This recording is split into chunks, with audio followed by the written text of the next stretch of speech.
Good day of practice today. I think we've improved on last week. Now I think they're a little bit more the routine of school and getting ready for a Tuesday practice. So I was pleased with the energy, and the execution is not what we need it to be. Not that that's unusual on a Tuesday, but we need to clean some stuff up from today, the first day of the true install.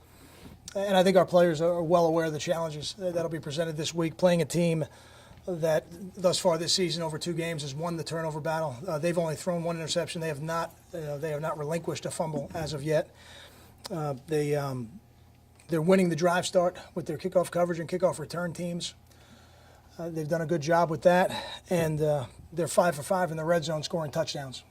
So this is a well-coached football team. We know they'll be very anxious to play us, and we're going to be anxious to play them, and we're looking forward to it.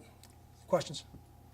Kyle, with the start of school added to their responsibilities, how does that impact initially practice, and how long does it usually take maybe for them to settle back into a routine? I think probably the first week. It usually takes them the first week to really get back into the routine the way you want them to. And I don't think we're the only ones dealing with it. It's just something that college kids have to deal with. And you have them on campus by themselves for the most part for a month.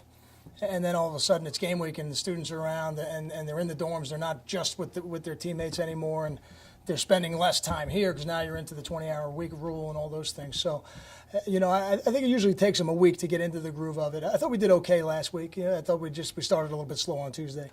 So that's why today I was looking to see. I did not reference it. I wanted to see how we'd come out and see if the players understood what I said last week and were able to make the changes, and it looked like we did. Did Eric speak to the team yet? He didn't. He called me last night. He didn't call me last night. We tweeted direct message back and forth because that's the only way to actually communicate with Eric these days. And he told me that something came up that he had to be at today, a promotional thing that he has to do, and then he's going to be here on Thursday. What do you think his message will be when he speaks on Thursday? I don't know. I don't know what his message will be. I hope he speaks about how special it is to be a Rutgers football player. I know I've heard him say that to the team in the past, but this is a little bit of a different group and a little bit of an unknown for him as well. So I'm just as curious as you are. When you talk to Eric, how does he respond to you saying that you have surprises for him on Saturday? Oh, he's fired up now. Yeah, he tweeted it to the world as soon as I said it. but I think it'll be a very enjoyable ceremony for him and his family, and again something we're really excited to do, and I'm proud to be the head coach while we do it. Kyle, you say you have 2 backup centers on the injury report. Any concern if something happens to the team?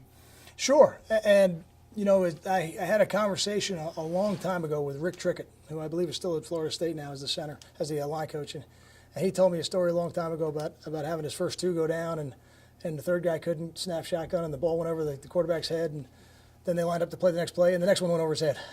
And he said from there on out, he always had 5 guys who could snap on the roster. So we always train a lot of guys to do that, but anytime any player gets injured, it's a little bit of a concern, but I don't spend much time on it. The next player's got to be ready. We have a medical staff here that'll do a great job getting them healthy as quickly as they can be healthy, and then the next player becomes the starter. But I think that's something you have to address right away in training camp. I don't think you can wait until something happens, and we've been doing that through the summer and the offseason. Are you surprised at all for how many snaps David Maluski's been able to contribute, given he's coming off 3 ACLs?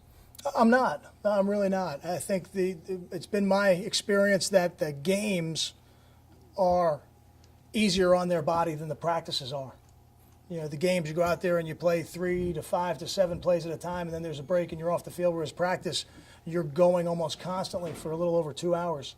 So the games are not the issue. What we tried to do during training camp is make sure we didn't wear him down in training camp by trying to give him some spot rests and some practices off on the double sessions and make sure we got him to the season in pretty good shape, and I think that's played out, and David's done a great job so far.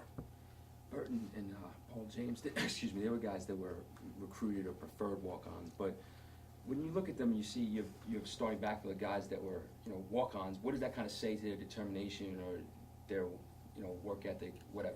It takes a very special person to do it. It's not an easy thing to do. It's not easy for them or their families to turn down potential scholarships at the FCS level or even maybe a non-BCS school in 1A, and those guys did that.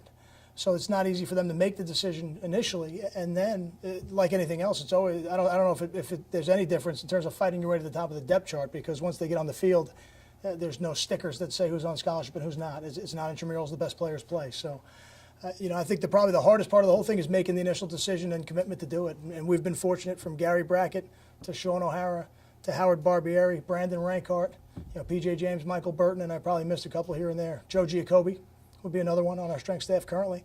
There have been quite a few who've contributed a lot to the wins over the years. Do you see a different mentality in walk-ons as far as wanting to prove something? No, I don't think so. I think even the players who come here on scholarship know they have something. Once you meet the seniors, you know you have something to prove. So I think the players that excel, they have a very high standard for themselves, and they work very hard to do it. Got time for two more? What are the challenges of facing a first-time opponent you may never see again? It's not like you've had a series with these guys. They're not going to be in your league. Is there a particular challenge to it? I would say the biggest difference / challenge would be the lack of familiarity with the personnel.